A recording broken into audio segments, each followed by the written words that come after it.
इन चीज़ों में प्रैक्टिकली क्या समझ में नहीं आती हैं। फूल में रोली चावल लगा के चढ़ाते हैं, फिर दूर्वा चढ़ाओ, फिर पानी चढ़ाओ, फिर कलावा चढ़ाओ, फिर पानी चढ़ाओ। ये सब मामला क्या है, युवा पीढ़ी को समझ में नहीं आता कि ये करवाते क्यों हैं। कुछ चीज़ें हैं जो नेगेटिव शक्तियों को दूर करती हैं और कुछ चीज़ें हैं जो पॉजिटिव शक्तियों को हावी करती हैं। हमारे महात्माओं ने जब खोज करी, हमारे संतों ने जब खोज करी, तो औषधीय तत्वों की खोज करते समय कर्म कांड की भी खोज हुई, जिसमें मनुष्य के ओरे में बसे हुए नकारात्मक करते हैं। तो जिन जिन चीज़ों को हम समर्पित करते हैं, उन चीज़ों के जो कभी भी आपने देखा होगा, आचार्य कहते हैं कि कोई भी पूजा करते समय सामग्री ऐसे करके नहीं डाली जाती, हमेशा ऐसे करके समर्पित करी जाती है। हथेली आकाश की ओर रहेगी तो वो देवताओं को समर्पित होगा, अगर हथेली धरती की ओर रहेगी तो वो आसुरी शक्ति को बल देगा। हवन करते समय भी, यज्ञ करते समय भी हमेशा हथेली आकाश की ओर करके ही मध्य की दोनों उंगली और अंगुष्ठ से सामग्री पकड़ करके हम समर्पित करते हैं, यज्ञ में होम करते हैं।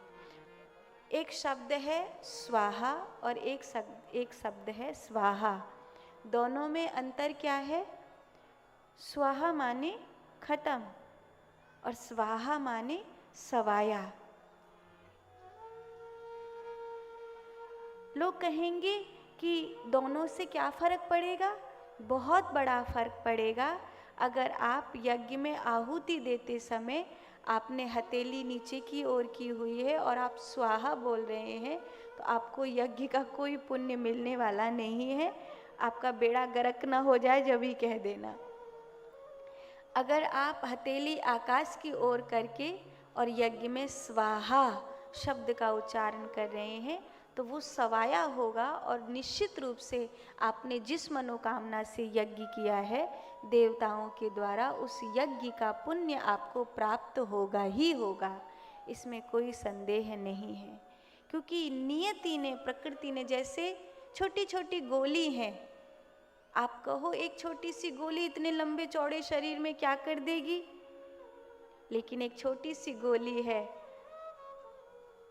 वो आपको सुला भी सकती है, वो आपके माथे का दर्द भी बंद कर सकती है, आपको हानि भी पहुंचा सकती है, आपको लाभ भी पहुंचा सकती है। जिस चीज़ की वो गोली है वही वो काम करेगी। ऐसे ही कर्म कांड है। इसमें कई बार जो नवयुवक बच्चे हैं उनको संशय होता है कि ये क्यों करवा रहे हैं, ये क्या मतलब है ये सब करवाने से। तो इन सब का अपना अपना लॉजिक होता है। चावल चढ़ाने से लेकर आप फूल, वस्त्र, दूर्वा, कलावा जो कुछ चढ़ा रहे हो, ज़्यादा नहीं, ये कुछ ही थोड़ी सी चीज़ हैं जो देव पूजन में चढ़ती हैं, उन सब का अपना अपना महत्व है। सुपारी से लेकर नारियल महिमा है। यही कारण है कि आप आशीर्वाद में मिली हुई सुपारी को आज भी अपनी माँ की तिजोरी में रखे हुए देखते हो, क्योंकि आपकी माँ जानती थी कि ये सुपारी नहीं है, ये आशीर्वाद है जो घर में बरकत देगा। आपकी माँ ये बात जानती।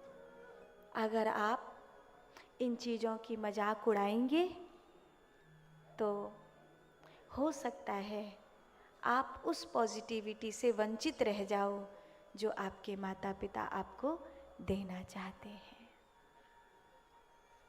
आपको उन चीज़ों को सीखना होगा, क्योंकि मनुष्य की महिमा ही यही है कि बेटा बाप से 4 कदम आगे जाता है।